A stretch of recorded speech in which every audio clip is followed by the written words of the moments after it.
everybody. How are we doing? All right, most of you just screamed in response. I assume you're all endangered. All right. Is everybody having a wonderful time here at Disney California Adventure? Yes! And the weather's just great, isn't it? I mean, it's better than it was. California's back to having only one season, just like most of the shows on Disney+. Anyway, who's ready for a story? Very good. Shout out the name of your favorite stories.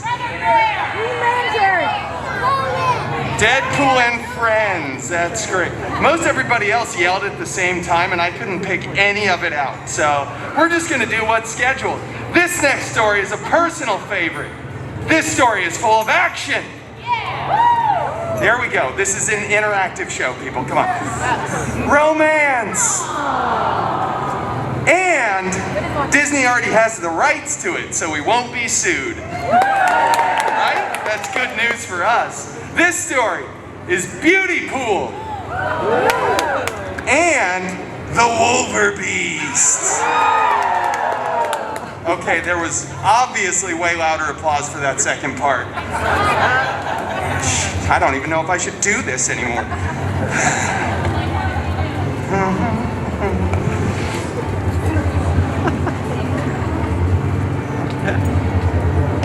Once upon a time,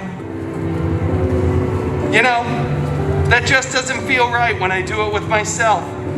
We should all say those magical words together. Ready?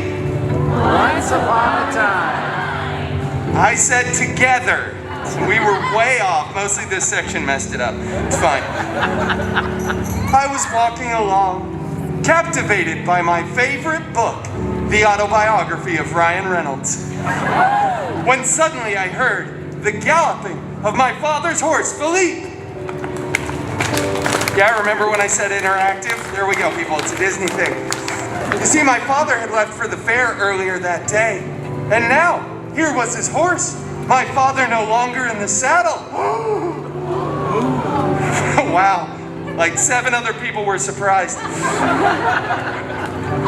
I jumped down to Philippe. I grabbed him by his muzzle and I said, "Oh, Philippe, where is Papa?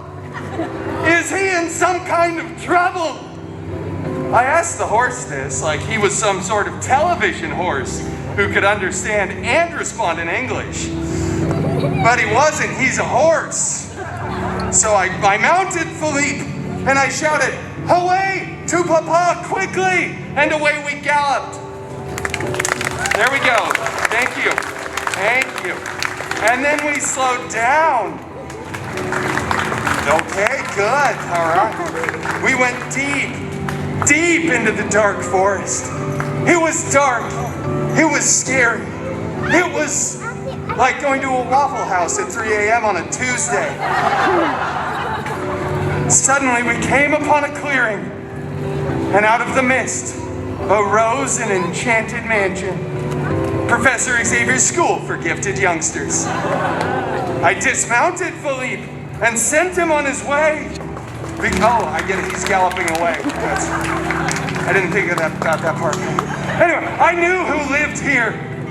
It was the hideous, the horrible, the hairy Wolverbeast. Hey everybody, it's Wolverine, huh? Yeah. All right, come on, we don't got time for stories. Now, Wolvie, this is a special moment for everybody. Stand right here and pose for the picture. I'm not doing this because you told me to. I know, it's fine. Do like prom, Wolvie. Right. You get one picture. All right, that's enough. Come on, no. Let's go. Wolvie, hey! This isn't for me. This is for all of the children out there. And all the adults who act like children. Apparently a lot more of them here today. Reminds me of someone I know. All right, fine. I'm not doing this for you. You get it. I'm doing this for you, kid. Even though he's in a Deadpool outfit. It's fine. You can wear the glasses if you want. Okay. All right, there you go, my seat. Get off me. Okay. So, well, Beauty Pool. I'm not gonna say that. Oh, you have to. It's part of the Disney contract. Get off of me. Beauty does a little B&E and meets a bunch of weirdos who are furniture and dishes. Don't forget the cutlery. It's important they do a musical number. Be out. Then the real hero shows up. The Beast. The Wolverbeast. Would you stick with the rules of my parody here? Okay, anyway, Pool Boy over here makes a mess of things as usual. Then it's up to Wolverine to save the day. Blah, blah, blah. I slice up some bad guys. That's murder. Beauty Queen over here stands in the corner making a bunch of stupid jokes with outdated cultural references. My jokes are not culturally outdated. They are dynamite. It's a reference from 1974. Good times. Come on, people. You are ruining everything here, Wolvie. You're not mentioning any of the best characters. You got Mrs. Potts and her wonderful son Chip, Lumiere, Cogsworth, and what about Chef Boosh? Found the magic key pass holders.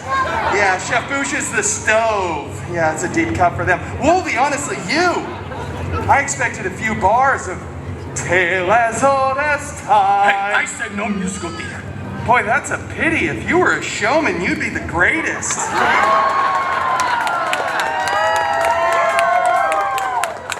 I don't know what that means. We'll get you to sing one day, Wolvie. Yeah, right. Yeah, all right. Well, clearly I've touched on a nerve, so we're gonna wrap this thing up. The moral of the story, ladies and gentlemen, is don't open the door to strangers. Yeah, right? Good advice. Yeah, are you listening, children? Yeah, they might be an evil witch who'll enchant you and your guests and your furniture just for not letting them inside. Is that really what this story is? I can't believe we read this to children. Hey, Wolvie, I'm gonna go ahead and let you say the magic words. What magic words? You know, the way that all of the best Disney stories end. And don't anybody here start going on about post-credit scenes, all right? Those are way overused, especially in the Feige universe, the FCU, which we can afford to cut a letter out of. I'm out of here. Too much fourth wall for you, Wolvie, huh? All right, thanks for coming. Hey, for what it's worth, everybody, they all lived happily ever after. Aww. Yeah, thank you. It's mostly because he's gone. Bye, Wolvie. Hey, thank you all so much for coming and joining us for this story. Most of you were tremendous. Those of you who are not know who you are. Perfect. Well, thank you.